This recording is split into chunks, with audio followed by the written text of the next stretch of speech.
السلام علیکم جی مفتی عاقب صاحب، اس وقت ہم کس طرف جا رہے ہیں؟ الحمدللہ ہم اسلام کی پہلی جنگ جو اسلام کی سربلندی کے لیے لڑی گئی بدر کی، اس میدان کی طرف جا رہے ہیں، اور یہاں رستے کے اندر مختلف اور بھی زیارتیں ہیں۔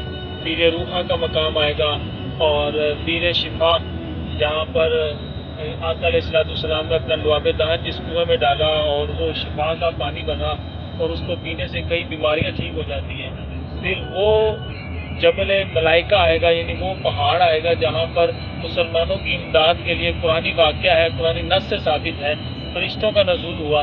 انشاءاللہ اس کی بھی زیارت کریں گے اور اس کے قرب کا بھی فائدہ اور برکتیں حاصل کریں گے، اور بدر کے میدان میں جا کر انشاءاللہ عزوجل اسلام کی سربلندی کے لیے اور شریعت مطہرہ کی پاسداری کے لیے عزم بھی کریں گے انشاءاللہ۔ ایک دیوانہ قدموں کا کیجئے ایک منگتا حضور آپ کا ہوں، ایک منگتا حضور آپ کا ہوں، میرے آقا حضور میرے آپ کا ہوں، میرے آقا حضور میرے آپ کا ہوں۔ یہاں سے سوئے بدر کی طرف ہم روانہ ہوں۔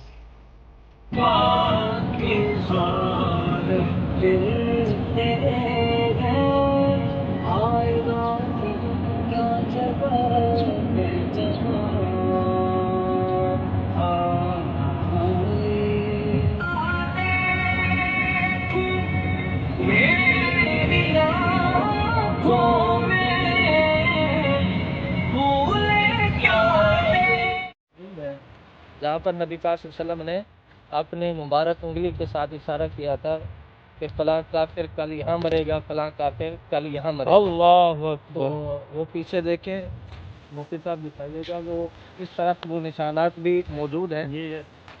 الحمدللہ ہم بدر کے عین اس میدان میں حاضر ہیں کہ جہاں صحابہ کرام علیہ رضوان موجود تھے اور کفار بد اتوار کے خلاف جنگ لڑی گئی۔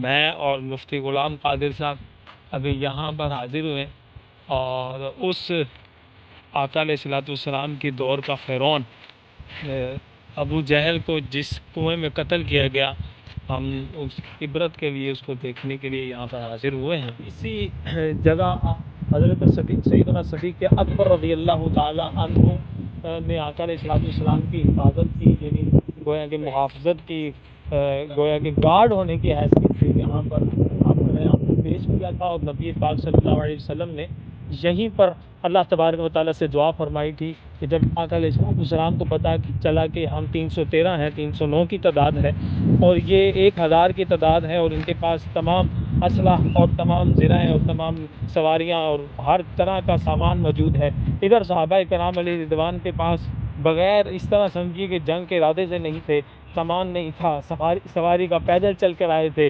اور یعنی ایک اونٹ پر بیٹھتا اور دوسرا پیدل چلتا تھا، چند کھجوروں پر گزارا، گٹلیوں پر گزارا کر کے یہاں پہنچے تھے۔ تو یہاں پر جب یہ عالم دیکھا تو میرے آقا علیہ السلام نے رب سے دعا فرمائی، یا اللہ یہ تیری امت کے بندے اگر آج یہ ختم ہو گئے تو تیرا اس زمین پر نام لینے والا کوئی نہ ہوگا۔ پھر مزید دعا کے الفاظ تھے، اس کے بعد اللہ تبارک و تعالیٰ نے مسلمانوں کے لیے باقاعدہ مدد اتاری، اور وہ مدد جبل ملائکہ، ابھی ہم چلیں گے ادھر، وہاں پر فرشتوں کا نزول ہوا، وہاں پر جا کر آپ کو بتائیں گے۔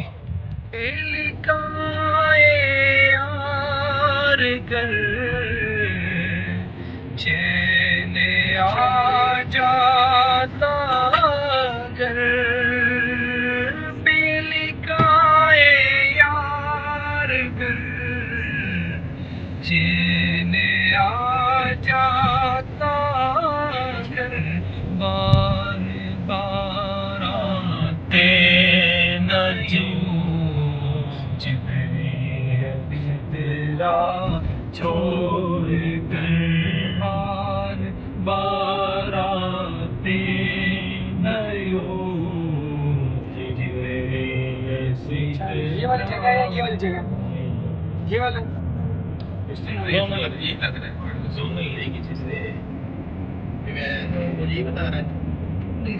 ماشاءاللہ یہ جبل ملائکہ ہے.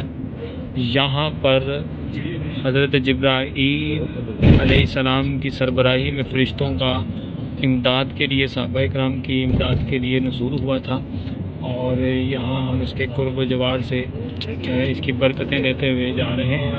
اللہ تعالیٰ ہمیں فرشتوں کی مدد عطا فرمائے، مسلمانوں کو بھی غالب فرمائے، شریعت مطالعہ کی پاسداری نصیب فرمائے. السلام علیکم ورحمۃ اللہ. ابھی ہم شہدائے بدر قبرستان میں ہیں، اور یہ آپ شہداء کے مزارات کو دیکھتے ہیں. صحابہ کرام علیہ رضوان کے مزارات ہیں. اللہ تبارک و تعالیٰ ان کی شہادت کا صدقہ ہمیں مدینہ پاک کے اندر سرکار کے قدموں میں شہادت نصیب فرمائے. اور یہ جو طریقے ہے، تاریخ شہدائے بدر، یعنی سڑک کا نام شہدائے بدر ہے، اور جن شہداء کے مزار ہیں وہ یہاں پر لکھے ہوئے ہیں. آپ ان مزارات کو دیکھ سکتے ہیں. الرحمن الرحیم. ہم صحابہ کرام سے منسوب جو مکانات ہیں وہاں پر ابھی یہاں پر اسٹے کیا ہے، یہ آپ ملاحظہ کریں. اب اس قبیلے میں کوئی مکان موجود نہیں ہے، ابھی منہدم ہو چکے ہیں.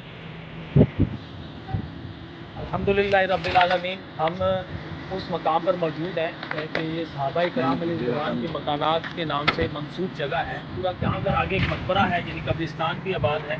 یہاں پر ہم نے اپنی گاڑی کا تھوڑی دیر کے لیے اسٹے کیا ہے. ہم یہ صحابہ کرام علیہ رضوان کے مکانات سے کے نام سے جو منسوب مکانات ہیں ان سے برکتیں لینے کے لیے اور اس جگہ کی برکتیں لینے کے لیے یہاں پر مختصر وقت کے لیے رکے ہیں. اللہ تبارک و تعالیٰ سے دعا ہے کہ صحابہ کرام ہمیں بھی مسلمانوں کا آج کے دور کے اندر غلبہ نصیب فرمائے اور شریعت مطہرہ کی پاسداری نصیب فرمائے.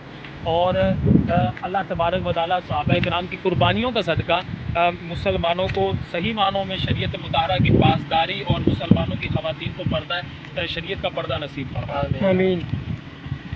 جزاک اللہ. الرحمن الرحیم. یہ بیر روحا کا مقام ہے جہاں پر ہم حاضر ہوئے ہیں. یہ وہ مقام ہے جس پہ نبی پاک صلی اللہ علیہ وسلم جب غزوات سے واپس تشریف لاتے تو یہیں پر آپ اسٹے فرماتے اور ادھر استراحت فرماتے. اس کے قریب مسجد بنائی جا رہی ہے، کنسٹرکشن کا کام جاری ہے. یہاں پر آپ یہ جو چھوٹی مسجد ہے اس کے بارے میں بتایا جاتا ہے. یہاں پر نبی پاک صلی اللہ علیہ وسلم چھوٹی مسجد کے اندر نوافل ادا فرماتے اور استراحت فرماتے تھے. اس کے مد مقابل بڑی مسجد بنائی جا رہی ہے. اللہ تعالیٰ اس جگہ کی برکت کا فیض ہمیں بھی جگہ کا فیض ہمیں بھی نصیب فرمائے اور بار بار اس جگہ پر آنا نصیب فرمائے. وہ آیت پاک کیا ہے جس کو پڑھ لیا جائے تو بندہ دوبارہ یہاں پر آتا ہے. ان الذی فرض علیک القرآن لرادک الی معاد. انشاءاللہ مجھے دوبارہ پھر جلد ہی حاضری ہوگی. اللہ خیر فرمائے. اور دعا ہے کہ جو ہم نے پہلے بیر شفا پہ حاضری دی اس پانی کا صدقہ میری تمام بیماریاں دور فرمائے. اور جو میرے ساتھی میرے ہمراہ قافلے والے موجود تھے رب تبارک تعالیٰ ان کی بھی بیماریاں دور فرمائے. بیر روحا سے کچھ پانی تبرکن لے کر اپنے ساتھ لیا اور اپنی گاڑی میں رکھ لیا. کچھ اس کو اپنے ہمراہ پینے کے لیے اور کچھ اپنے ساتھ پاکستان لانے کے لیے لے کر گاڑی میں بیٹھ گئے. جہاں پر 70 انبیاء کرام علیہ السلام نے نماز پڑھی. اور وہ جو مسجد بنائی جا رہی ہے یہ وہ مسجد نہیں ہے. تاریخ میں یہ مسجد ملتی ہے جہاں 70 انبیاء کرام علیہ السلام نے نماز پڑھی. اب اس مسجد کو بند کر دی. اس مسجد میں جانے کی اجازت بھی نہیں ہے، بند کر دیا. تو ہم پچھلی جانب کھڑے ہوئے ہیں. آپ زیارت کیجیے. اور یہاں سے اس مقام کی یہ بھی خوش قسمتی ہے کہ حضرت موسیٰ بن عمران علیہ السلام اسی جگہ سے قافلے کو لے کر گزرے تھے. سبحان اللہ. تو یہ وہ اس سے 70 انبیاء کرام علیہ السلام نے پانی بھی اللہ تبارک و تعالیٰ انبیاء کرام علیہ السلام کے تبرک سے ہمیں ہر مرض سے شفا عطا فرمائے. آمین.